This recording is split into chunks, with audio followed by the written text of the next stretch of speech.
तो अल्लाह पाक ने अपने कलाम में इरशाद फरमाया, हुवल्लज़ी अनज़ला अलैकल किताब, अल्लाह वो ज़ात है जिसने कुरान मजीद नबी अलैहिस्सलाम पर नाज़िल फरमाया। मिनहु आयातुम मुहकमातुन, इस कुरान मजीद में ऐसी आयात मुबारका भी हैं जो मुहकम हैं, मुहकमात वाली हैं कि अल्लाह रब्बुल इज़्ज़त की तरफ से हुक्म है कि ये काम करो, इसको छोड़ दो। अल्लाह के ये काम पसंदीदा हैं, ये नापसंद हैं।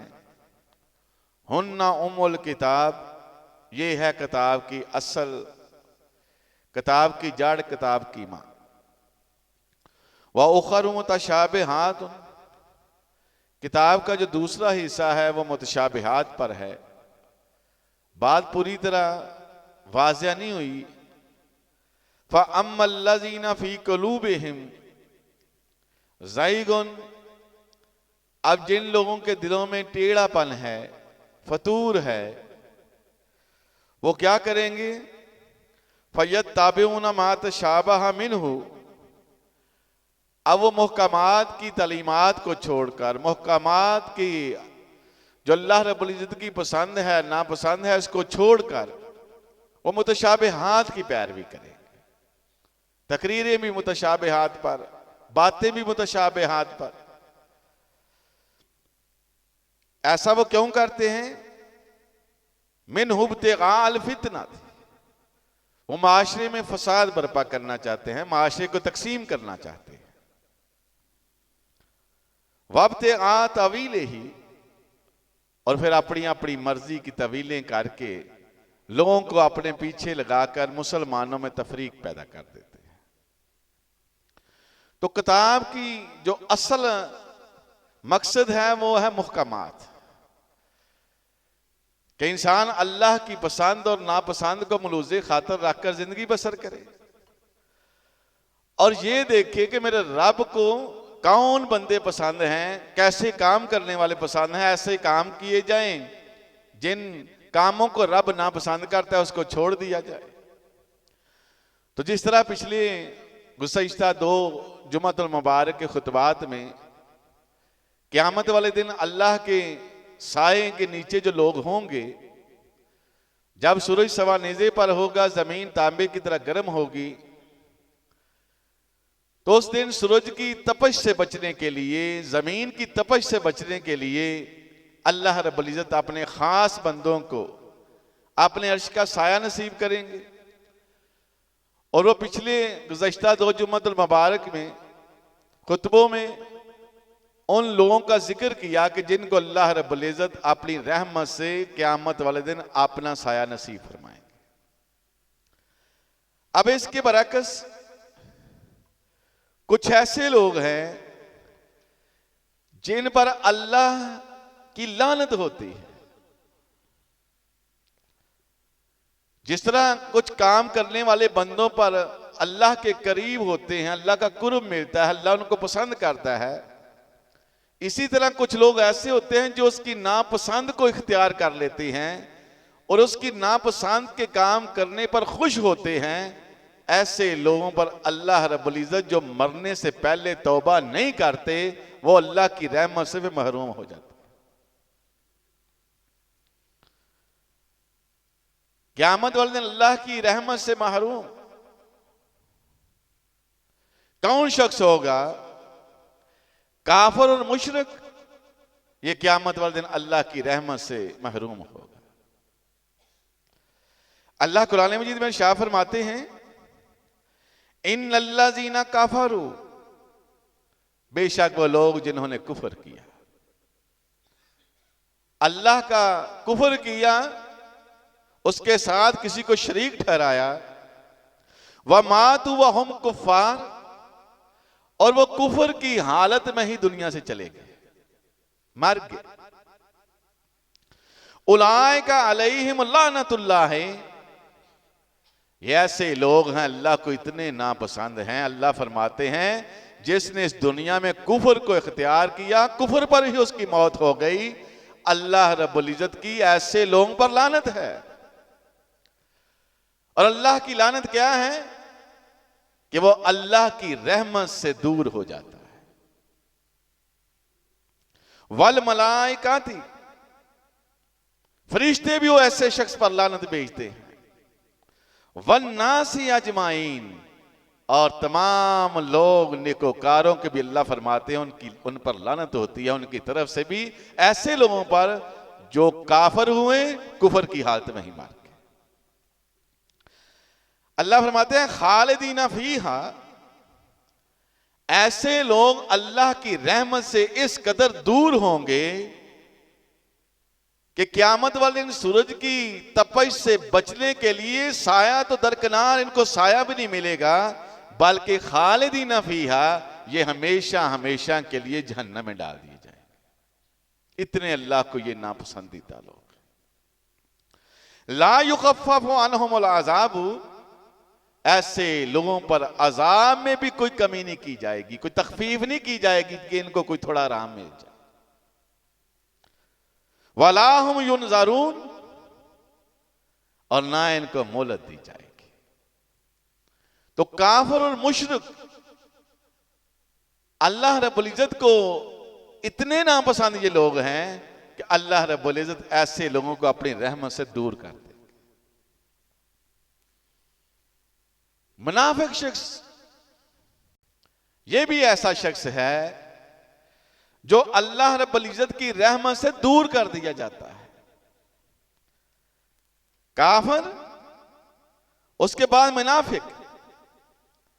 अल्लाह कुरान मजीद में इरशाद फरमाते हैं इन्नल मुनाफिकीन फी दरकिल अस्फली मिनन नार, बेशक मुनाफिकीन जो होंगे ये जहन्नम के निचले दर्जे में होंगे। वलन तजिद लहुम नसीरा, और वहां पर ये किसी किस्म का कोई मददगार नहीं पाएंगे। इनकी हरगिज़ मदद नहीं की जाएगी इन मुनाफिकीन। जिस तरह अल्लाह के पसंदीदा बंदे हैं, पसंदीदा बंदों को अल्लाह क़यामत वाले दिन अपने अर्श का साया नसीब करेगा, अपनी रहमतों में ढांप लेगा, ठीक इसी तरह कुछ बंदे अल्लाह के ऐसे हैं जिन्होंने अल्लाह को इतना नाराज किया, उसकी नापसंदीदा, जो अल्लाह को नापसंदीदा काम थे उनको अख्तियार किया। अल्लाह फरमाते हैं उनमें से मुनाफिकीन भी वो हैं जिनको हम जहन्नम की निचली तह में डालें। अब मुनाफिकीन दो किस्म के होते हैं। एक मुनाफिक वो होता है जो है तो काफिर, लेकिन देखता है कि इस्लाम का गलबा हो गया है, अब वो मुनाफिकत पर ही उसका दिल मजबूत है, लेकिन फायदा लेने के लिए वो मुसलमानों का लबादा पहनकर इस्लाम में शामिल हो जाता है।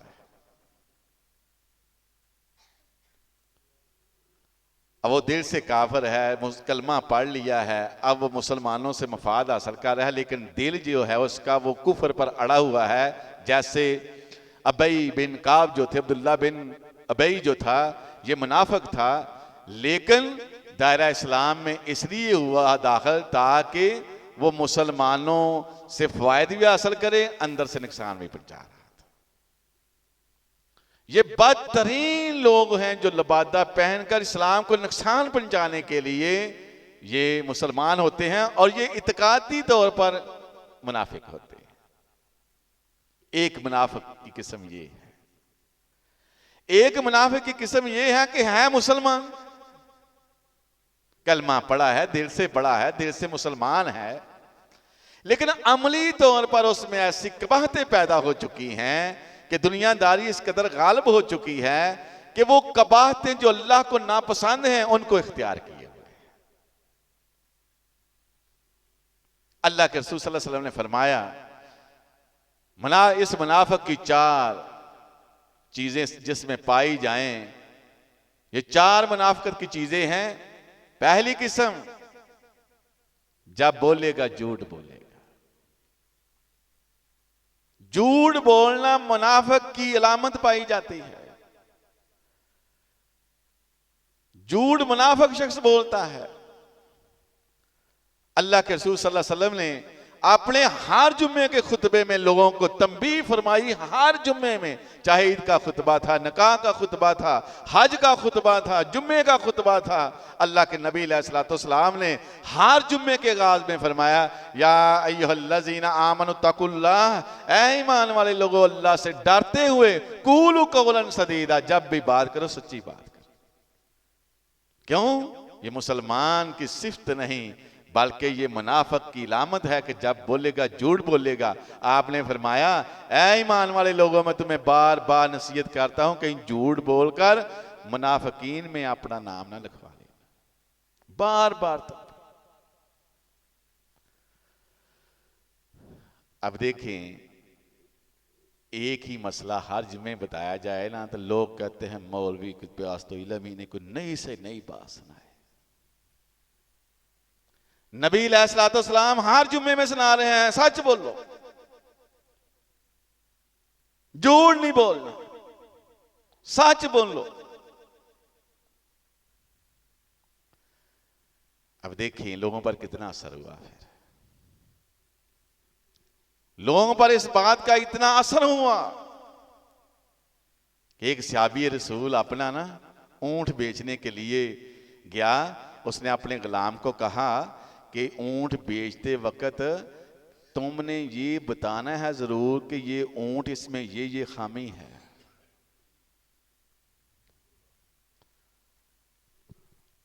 गुलाम चला गया बाजार में, चलता फिरता किसी के साथ सौदा हुआ, बताना याद ना रहा, ऊंट बेच दिया, पैसे ले लिए। अब वापस आया उस सहाबी के पास, जी मैंने ऊंट बेच दिया है, कितने का बेचा है, इतना का बेचा है। उसकी खामियां बताई थी, कितनी खामियां बताना भूल गया। कहा ढूंढो, फिर उसको दोबारा ढूंढा गया।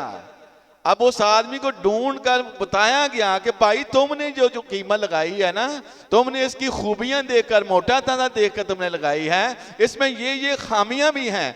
ये आदमी तुम्हें खामियां बताना भूल गया था, अब दोबारा सौदा होगा। पैसे कम किए उसकी मर्जी के मुताबिक, फिर ऊंट बेचा। बार बार आप अलैहिस्सलाम ने जब बताया ना कि लोगों, या अय्युहल्लज़ीना आमनु तकुल्लाह व कूलू कौलन सदीदा, ऐ ईमान वाले लोगों अल्लाह से डरते हुए जब भी बात करो सीधी बात करो। बार बार जब लोगों ने सुना, उनके दिल में बात उतर गई कि झूठ नहीं बोल। दूसरी इलामत आपने फरमाया, मुनाफिक जब भी वादा करेगा वादा खिलाफी करेगा। हमारे माशरे में देख लें, झूठ भी आम है, बहुत आम हो चुका है, और वादे के बारे में तो पूछे ही ना। माशरे में पैसे देने वाला जब लेने की बारी आती है तल्लक खराब ही करने, कोई वादे पर वापसी करने के लिए तैयार ही नहीं। तीसरी इलामत, अमानत रखी जाए खयानत करेगा।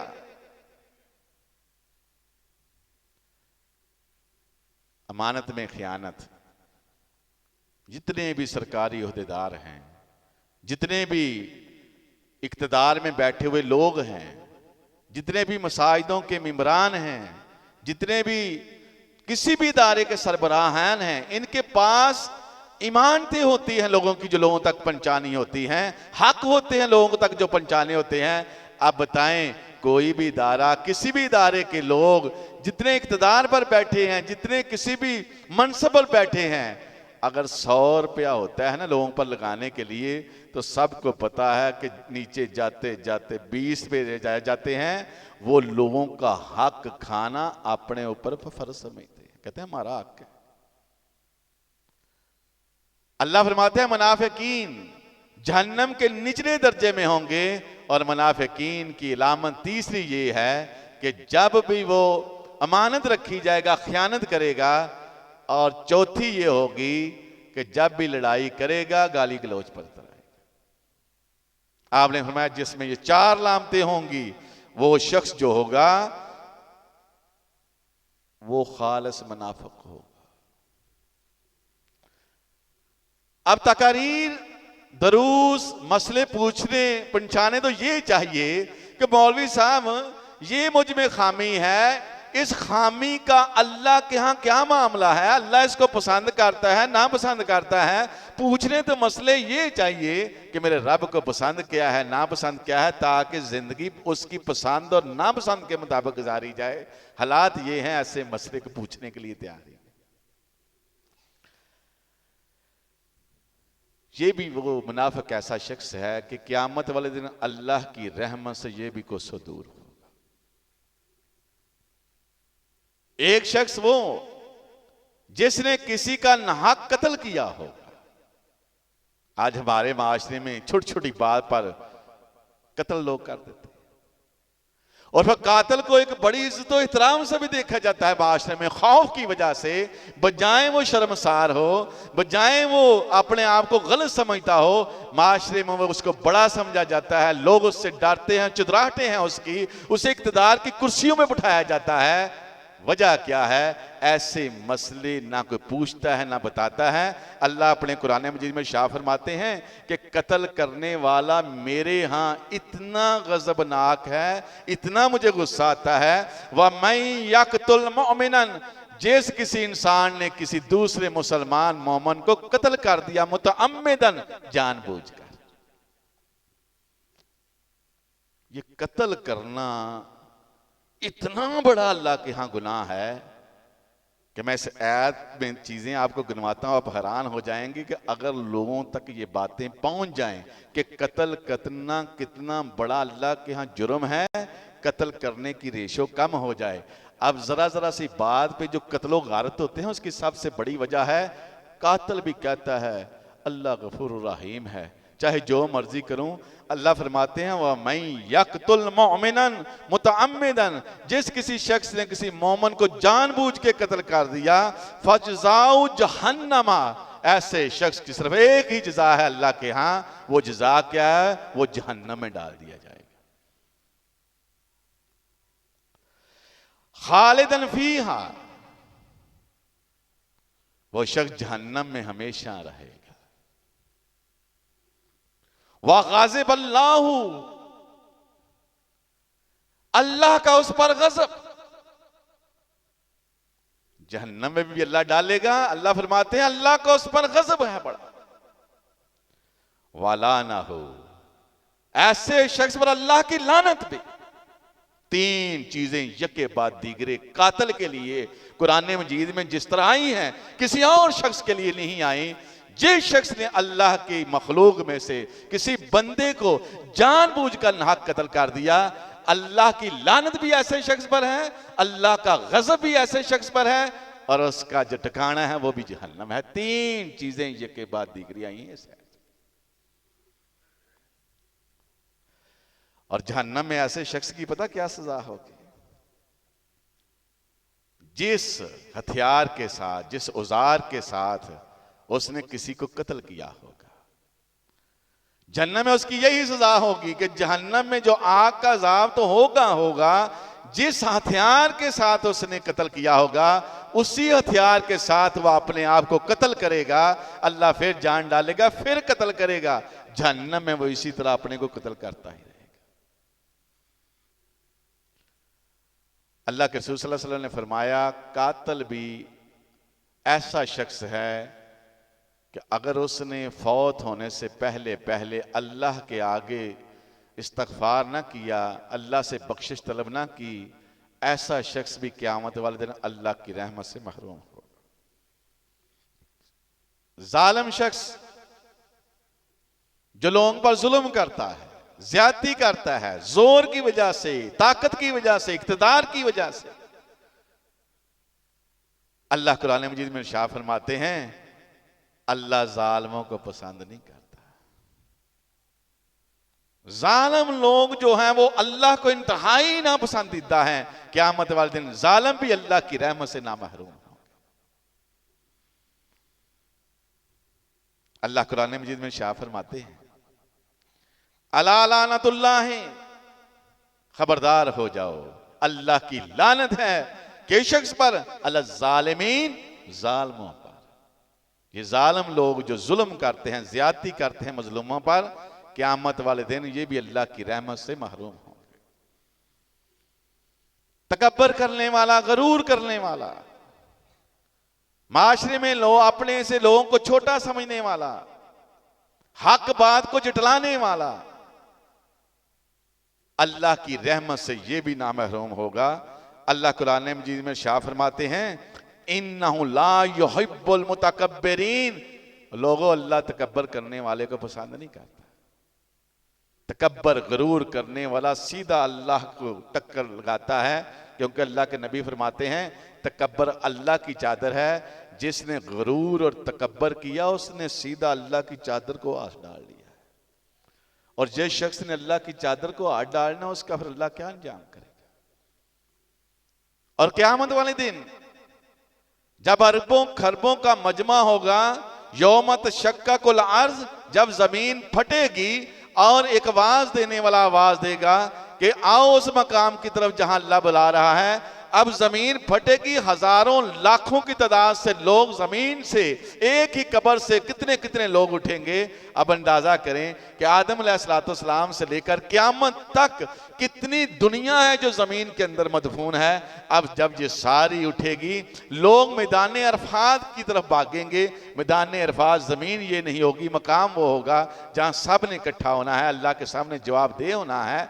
अब वहां तक पहुंचने के लिए अब क्या होगा, लोग दौड़ेंगे, कुछ के लिए सवारियां आ जाएंगी, कुछ के लिए बिजली की तरह पहुंच जाएंगे, कुछ ऐसे होंगे जो चल के जाएंगे, कोई दौड़ के जाएंगे। लेकिन तकब्बर करने वाला अल्लाह को इतना नापसंद आदमी है। अल्लाह के नबी ने फरमाया, जब लोग कब्रों से निकलेंगे ना, तो अल्लाह इनका जिस्म छोटा कर देगा। छोटा क्यों करेगा? ताकि जिस तरह ये लोगों को जलील करते थे, परेशान करते थे, तकब्बर करते थे, गरूर करते थे, आज इनकी जिल्लत का मैं मामला ऐसा करूंगा, इतनी जिल्लत और किसी को नहीं दूंगा। कैसे निकलेंगे कि इनका जिस्म चींटी के जिस्म के बराबर हो जाएगा और सार ऊपर इंसान जैसा लगेगा। अब लोग भाग रहे होंगे, अब ये लोगों के कदमों के निचले रूंधा जाएगा।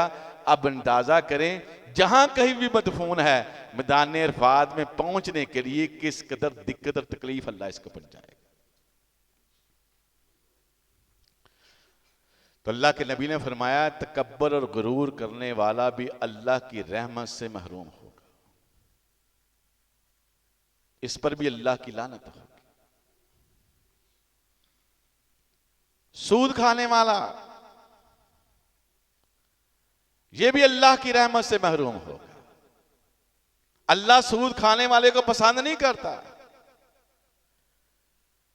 अब सूद इस कदर खतरनाक मामला है, अल्लाह ने कुरान मजीद में शाह फरमाया, फाज़नु बिहर्बिम मिनल्लाहि व रसूलिही।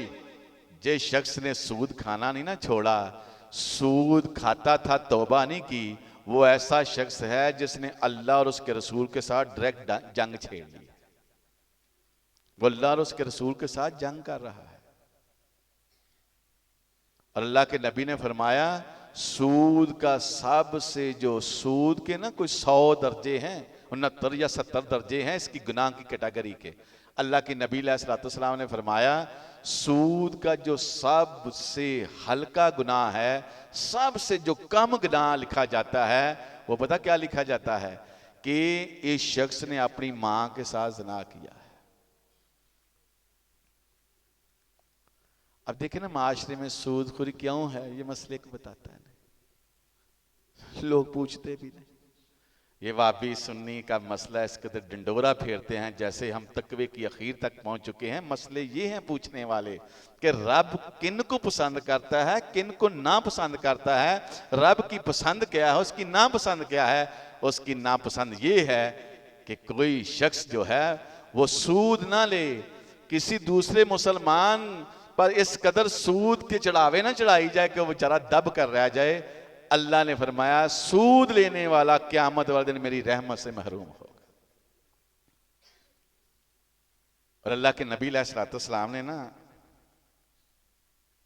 आप फजर की नमाज पढ़ाने के बाद सहाबा से पूछते थे, किसी को ख्वाब आया है? सहाबा बता दे, आप तबीर फरमा देते। एक दिन ऐसा हुआ कि कोई सहाबी ना बोला। अल्लाह के रसूल सल्लल्लाहु अलैहि वसल्लम ने फरमाया, आज मुझे ख्वाब आया है, मैं तुम्हें अपनी ख्वाब बताता। आप अलैहिस्सलाम ने फरमाया मुझे ख्वाब आया, मैंने देखा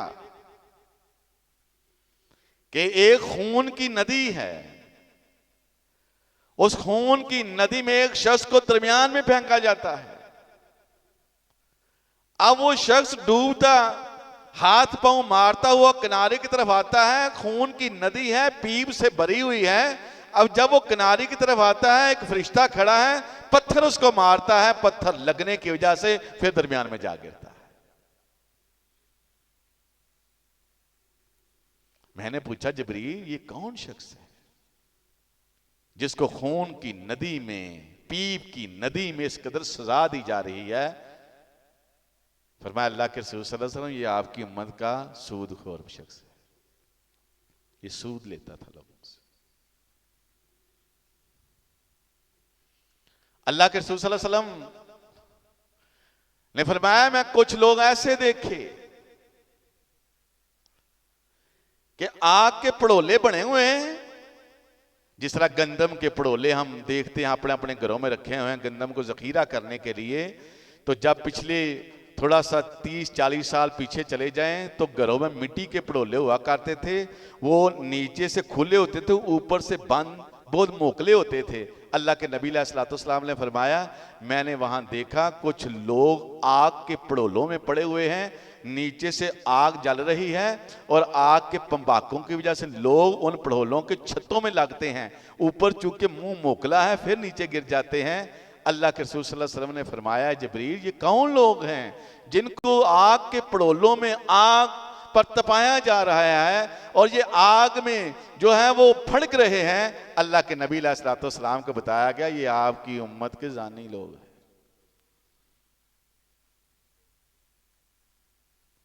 देख लें हमारे माशरे में ज़िना की किस तरह कसरत है।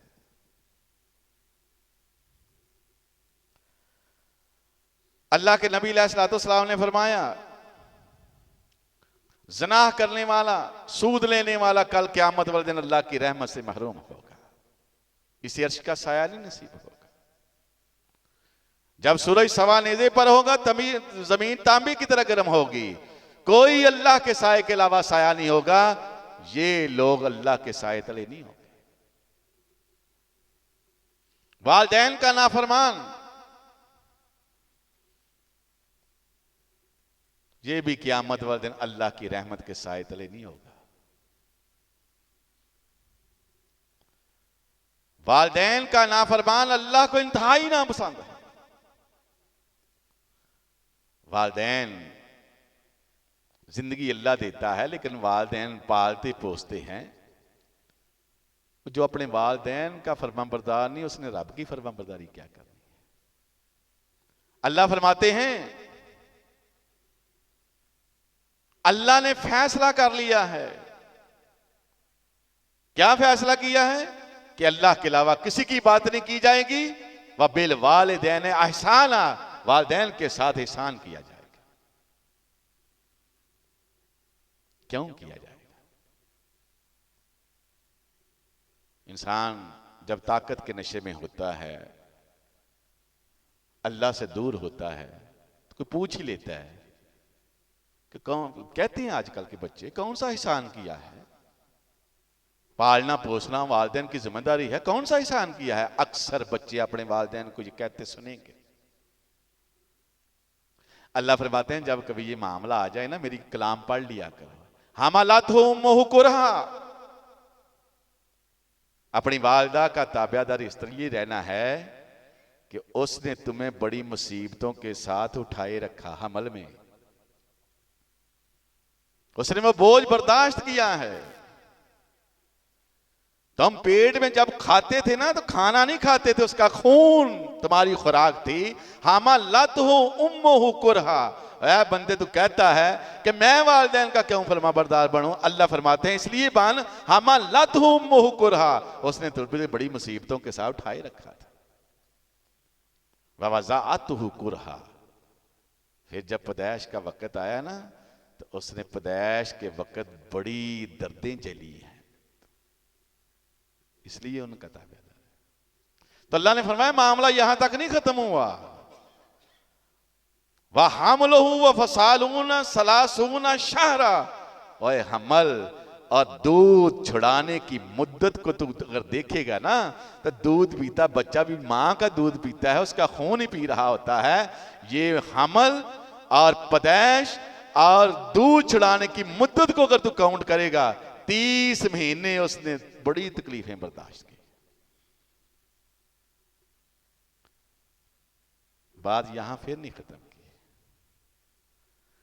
अब तेरी मां जो खाती पीती थी, जिससे खून बनता था, तू पीता था, दूध पिलाने 30 महीने तक, फिर 30 महीने से आगे तो बढ़ा, तेरे बाप ने बाहर मेहनत मशक्कत करके जिस भी किसी सीट पर था, जहां कहीं भी था, उसने लोगों की बातें बर्दाश्त की, अपने से ऊपर वालों की बातें बर्दाश्त की। वो मेहनत मशक्कत करके, वो कमाई करके पैसा घर लाता, उस पैसे से राशन खरीदा जाता, उस राशन को तेरी मां ने खाया, तूने खाया। उस बाप ने अपने मेहनत खून पसीने की कमाई तेरी मां और तुझे खिलाकर बड़ा किया है। ऐ बंदे, ये कभी ना कहना मैं अपने वालिदैन की क्यों फरमाबरदारी करूं। इसलिए कर कि उसने तुझे मुसीबतों परेशानियों में उठाए रखा, मुसीबतों के साथ जना, फिर दूध पिलाने की भी बड़ी मुसीबत होती है, वो भी जला। और तेरा बाप बाहर मेहनत मशक्कत करके पैसे कमा के लाया, जिससे तू बड़ा आज तू कहता है कि उनका ये फर्ज था, तेरा कोई फर्ज नहीं। अल्लाह फरमाते हैं तेरे पर फर्ज ये है कि तुम अपने वालिदैन का फरमाबरदार रहेगा। इसलिए फरमाया वालिदैन का नाफरमान भी क़यामत वाले दिन अल्लाह की रहमत से महरूम होगा। जब सूरज सवा नेज़े पर होगा, जमीन तांबे की तरह गर्म होगी, दो बटियों के दरमियान इंसान जुस रहा होगा, वालिदैन का नाफरमान उस दिन अल्लाह उसको अपना साया नसीब नहीं करेगा। लेकिन साथ ही इंसान मायूस ना हो, जिंदगी में जो गलती कुताई हुई, पता चला ये गलती थी, इंसान छोड़ दे। अल्लाह ने कुरान मजीद में एक वादा किया है, इन्नल्लाह यग़फ़िरुज़्ज़ुनूब जमीआ। कोई भी शख्स अगर सच्चे दिल से अल्लाह से तौबा करेगा, अल्लाह पिछले सब के सब गुनाह माफ कर देगा। इंशाअल्लाह अज़ीज़ अगले जुमातुल मुबारक के खुतबे में कोशिश करेंगे कि यहाँ से ही फिर बात शुरू की जाए, ताकि अल्लाह के जो नापसंदीदा अल्लाह ने काम जो करता है, कि अल्लाह फरमाता है कि मुझे ये पसंद नहीं, उनको बताया जाए, ताकि हम सब अपनी ज़िंदगियों में देखें कहीं कि वो कर तो नहीं रहे, ताकि कल क़यामत वाले दिन कहीं हम उसकी रहमत से महरूम ना हो जाएं। अल्लाह से दुआ है अल्लाह हमें सही मानों में कुरान और हदीस पढ़ने, पढ़ाने और उस पर अमल करने की तौफीक अता फरमाए।